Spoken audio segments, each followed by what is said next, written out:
తెలంగాణలో కాంగ్రెస్ ప్రభుత్వం అధికారంలోకి వచ్చిన తర్వాత రాష్ట్రంలో అభివృద్ధి పనులు, ప్రజా సంక్షేమ కార్యక్రమాలు పూర్తిగా నిలిచిపోయాయని బీఆర్ఎస్ అధినేత కేసీఆర్ తీవ్ర విమర్శలు చేశారు.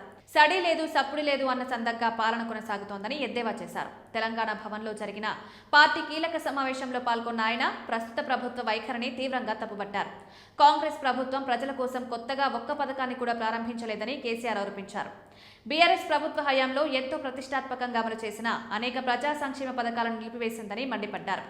కేసీఆర్ కిట్, బస్తీ దవాఖానాల వంటి కార్యక్రమాలను నిర్వీర్యం చేసి పేద ప్రజలకు అందాల్సిన లాభాలను దూరం చేస్తున్నారని విమర్శించారు. రైతుల పరిస్థితి మరింత దయనీయంగా మారిందని కేసీఆర్ ఆవేదన వ్యక్తం చేశారు.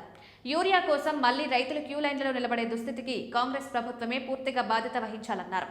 సాగునీటి ప్రాజెక్టుల విషయంలో కూడా ప్రభుత్వం తెలంగాణ ప్రయోజనాలను పణంగా పెడుతోందని ఆరోపించారు. కృష్ణా జలాల్లో రాష్ట్రానికి దక్కాల్సిన న్యాయమైన వాటా కోసం ఢిల్లీ స్థాయిలో పోరాటంలో కాంగ్రెస్ ప్రభుత్వం పూర్తిగా విఫలమైందని ధ్వజమెత్తారు. పాలమూరు, రంగారెడ్డి వంటి కీలక సాగునీటి ప్రాజెక్టులను గాలికి వదిలేశారని, ఈ నిర్లక్ష్యాన్ని బీఆర్ఎస్ పార్టీ సహించబోదని స్పష్టం చేశారు. ప్రజల పక్షాన పెద్ద ఎత్తున పోరాటం చేస్తామని హెచ్చరించారు. కాంగ్రెస్ ప్రభుత్వం ఇచ్చిన హామీలను నెరవేర్చడంలో పూర్తిగా విఫలమైందని, దీనిపై ప్రజల్లో ఇప్పటికే తీవ్ర అసంతృప్తి వ్యక్తమవుతోందని కేసీఆర్ పేర్కొన్నారు. ఇటీవల జరిగిన పంచాయతీ ఎన్నికల ఫలితాలే ఇందుకు నిదర్శనమన్నారు. రాబోయే రోజుల్లో బీఆర్ఎస్ పార్టీ మరింత బలంగా పుంజుకుని ప్రజల మద్దతుతో తిరిగి అధికారంలోకి రావడం ఖాయమని కేసీఆర్ ధీమా వ్యక్తం చేశారు.